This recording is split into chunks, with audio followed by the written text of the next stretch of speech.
श्रीगुरुभ्यो नमः। हरि ओम। श्री महागणाधिपतये नमः। श्री महासरस्वत्यै नमः। శ్రీగురుభ్యో నమః। హరి ఓం। ఇప్పుడు ముఖ్యంగా చెప్పేది ఏంటంటే, ఇంతకుముందు కుజకేతువుల వల్ల కొన్నాళ్ళు ఇబ్బంది పడ్డాం. తర్వాత శనికేతువుల వల్ల కూడా ఇబ్బంది పడ్డాం.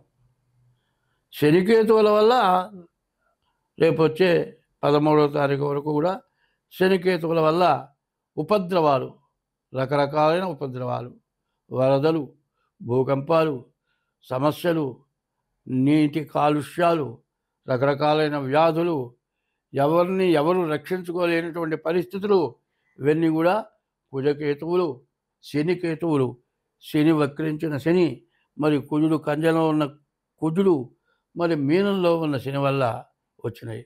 అయితే ఈ శని రేపు వచ్చే 13 దాకా ఉంటున్నాడు. కుజుడు రేపు వచ్చే 13 దాకా ఉంటున్నాడు. కానీ శని మాత్రం నవంబర్ 27వ తారీఖు వరకు మీనంలో శని వక్రించున్నాడు. ఇట్లా శని వక్రించి ఉండటం వల్ల దేశానికి, ప్రజలకు, కొన్ని రాసుల వాళ్ళకి కొన్ని సమస్యలు, కష్టాలు, బాధలు బాగా ఎక్కువగా ఉంటాయి. వాటిని గురించి మనం ఇప్పుడు ముందుగా చెప్పుకుందాం. తులారాశి ఎట్లా ఉందో చూసుకుందాం. ప్రత్యేకించి మనం చెప్పుకుంటుంది ఏమిటంటే, దాదాపు మార్చి నుండి మనకు బాగా ఇబ్బందులు, కష్టాలు, సమస్యలు ఎక్కువైనాయి. ఈ మార్చి నుండి కూడా కుజకేతువుల కలయిక సింహరాశిలో, కన్యకు వచ్చేకల్లా కుజ శనులు కలయిక. మరి ఈ నెల 13కి కుజుడు మారుతున్నాడు అంటే 7వ తారీఖుకి చంద్రగ్రహణం. ఇవన్నీ కూడా ఒకటి పోగానే ఒకటి, ఇవన్నీ కూడా ఉపద్రవాలకు కారణమైంది. ఉపద్రవం ఎట్లా ఉంటుంది అంటే, ఇప్పుడు నదిలో నీరు బాగా వచ్చేసింది అనుకోండి, నది నిండేంత వరకు మరి దాని అక్కడికి వచ్చేప్పటికల్లా ఆపగలిగినంత వరకు ఆపుతారు, ఆపలేనప్పుడు వదిలేసేస్తారు, అది ఊరి మీద పడతాయి. ఒక్కసారి ఊరి మీద పడ్డప్పుడు వచ్చేటువంటి ప్రమాదం తర్వాత రాదుగా. అట్లాగే సమస్యలు వచ్చినాయి. ఇప్పుడు చంద్రగ్రహణం కూడా శతభిషం, పూర్వభద్ర నక్షత్రాల వాళ్ళకు, తర్వాత కుంభరాశి వాళ్లకు, మీనరాశి వాళ్లకు, కర్కాటక రాశి వాళ్లకు, తర్వాత మకర రాశి వాళ్ళకి, వీళ్ళందరికీ కూడా రకరకాలైన సమస్యలు, రకరకాలైన బాధలు కూడా ఎక్కువ అవుతున్నాయి. ఇట్లా ఎక్కువ అవటానికి కారణం ఏమిటి అంటే, షష్టగ్రహ కూటమి, 6 గ్రహాలు. ఈ 6 గ్రహాలు కూడా చాలా ఇబ్బంది కలుగజేస్తున్నాయి. ఈ ఇబ్బంది రకరకాలైన ఇబ్బందులు. ఈ తులారాశి చెప్పుకుందాం. సరిగ్గా చెప్పాలంటే తులారాశికి రవిబుధులు బాగున్నారు, వ్యాపారం బాగుంటుంది. రవిబుధులు, కేతువు ఏకాదశిలో ఉన్నారు, శుక్రుడు దశమంలో ఉన్నాడు, గురువు లక్ష్మీ స్థానంలో ఉన్నాడు, శని 6 ఉన్నాడు. సరిగా చెప్పాలంటే మరి 6 గ్రహాలు పూర్తిగా బాగున్నాయి. మిగతా 2 గ్రహాలే కదా బాగాలేదు అంటే, మరి ప్రపంచంలో వచ్చినటువంటి క్షోభ, ఈ క్షోభ అనేది అందరికీ దెబ్బ తగులుతుంది. ఇటు వ్యవసాయదారునికి దెబ్బ తగిలింది, చదువుకునే పిల్లలకి ఎట్లా దెబ్బ తగిలింది. వర్షాలు వచ్చినంతకాలం స్కూళ్ళు కానీ కాలేజీలు కానీ ఆపేశారు. కాదండి, బలవంతాన పొమ్మంటే హైదరాబాద్ లాంటి సిటీల్లో డ్రైనేజ్ మూతలు, మెయిన్ వాళ్ళ మూతలు లేచిపోయినాయి.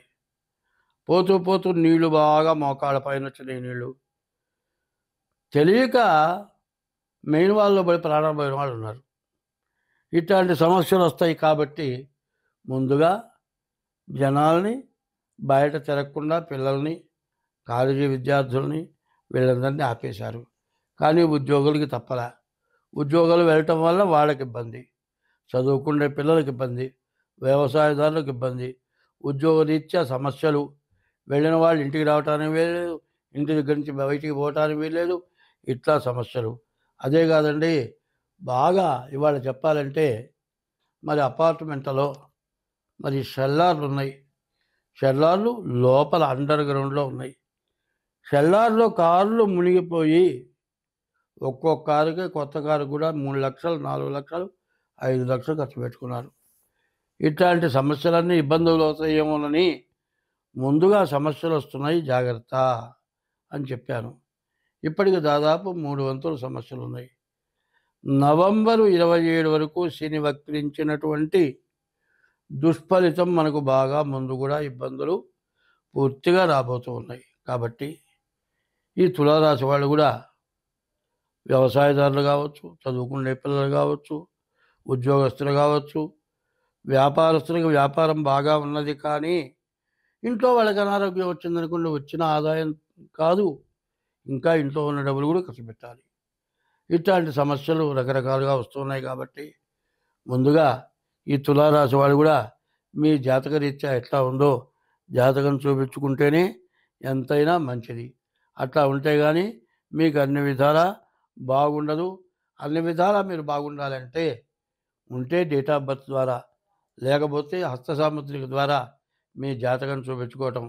ఇదే కాదండి, ప్రపంచం మొత్తం శాంతి కలగాలి అంటే ఎవరి మతం ద్వారా, ఎవరి దేవుణ్ణి వాళ్ళు ప్రతి నిత్యం కూడా కనీసం 1 గంటైనా తన దేవతను పూజించాలి, ఇష్టదైవాన్ని పూజించాలి, తల్లిదండ్రుల్ని పూజించాలి, భార్యకి ఇబ్బంది కలగకుండా చూడాలి.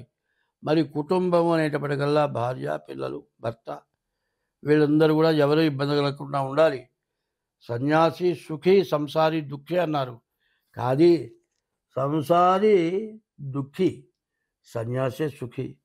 సన్యాసికి ఏమక్కర్లా, ఒక ఏకవస్త్రమే, రెండో వస్త్రం ఉండదు. మరి ఆ ఏకవస్త్రంతో ఉంటాడు. అంటే రెండో వస్త్రం ఉతికి కట్టుకుంటాడు, కానీ ఒంటికి మొత్తానికి కలిపి ఒకటే వస్త్రం ధరిస్తాడు. మరి ఇప్పుడు దైవాన్ని ఆరాధిస్తాడు. ఎవరైనా పెడితే తింటాడు, లేకపోతే తినలేదండు. దైవ బలం సంపాదిస్తాడు. దానివల్ల ఆకలి దప్పికలు పోతాయి.